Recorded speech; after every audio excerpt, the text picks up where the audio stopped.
মনে একটু হাইটে আয়। সব বাড়ি তো পাত পালে করলাম, কোনো একটা বাড়ি একটা টুকরো গোস্ত পেলাম না। আব্বা, আমরা না মারা দিন ধরে গরুর গোস্ত খাইনি, তাই না? হ্যাঁ রে আব্বা, তোদের তো একমাত্র কোরবানির ছাড়া এক টুকরো গরুর গোস্ত খাওয়াইতে পারি না। কি আর করবি বল, তোর যে গরিব বাপ আমি। আব্বা, আমার না মেলা গরুর গোস্ত খেতে ইচ্ছা করতেছে। চল আব্বা, ওই বাড়ি কুরবানি দিতেছে, দেখি এক টুকরো গোস্ত পাই কিনা।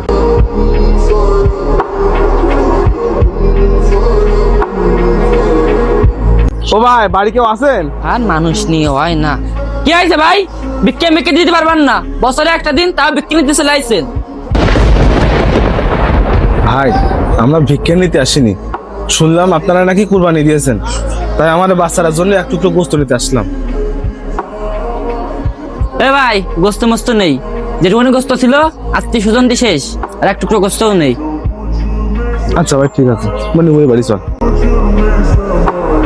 আব্বা, ওরা তো গোস্ত দিল না। আব্বা, মন খারাপ করিস নে, চল এই বাড়ি শুনলাম বড় গরু কুরবানি দিয়েছে, দেখি যদি এক টুকরো গোস্ত দেয় তাহলে তুই খাস খানে পেট ভরে। চল।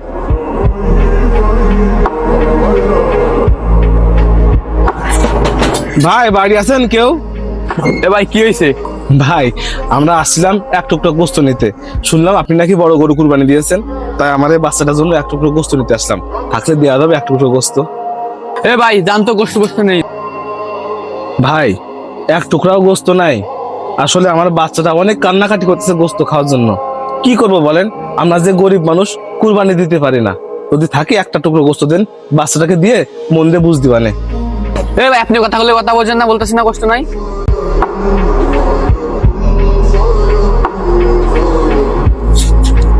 আবা, মন খারাপ করিস না, আসলে গরিব মানুষ তো মানুষ না, এই সমাজে গরিব মানুষের কোনো দাম নাই। আব্বা, মন খারাপ করার দরকার নেই, বড় লোকদের ব্যাপার এমনিতে একটু খারাপ হয়। আচ্ছা, এবারই কুরবানি দিতেছে, এরা আবার গরিব মানুষ, গরিব মানুষের মন কিন্তু ভালো হয়। চল যাই দেখি একটা টুকরো গোস্ত পাই কিনা, চল। ও ভাই। কি হয়েছে ভাই? ভাই, শুনলাম আপনারা নাকি কুরবানি দিয়েছেন, আমাদের কি একটা টুকরো গোস্ত দেওয়া যায়? আমার এই ছেলেটা গোস্ত খাওয়ার জন্য খুব কান্না করতেছে। আসলে ভাই, আমি আমার ভাইদের সাথে ভাগী হয়েছিলাম, ওখানে 10 কেজি মতো গোস্ত পাইছিলাম, সবাইকে দিয়ে আর একটা টুকরো আমার বাসায় নাই। যদি থাকতো তাহলে আপনাকে দিতাম। বিশ্বাস করেন ভাই, একটা টুকরো আমার বাসায় নাই। কি আর করার ভাই, আসলে একটা টুকরো গোস্ত আমাদের কপালে নেই।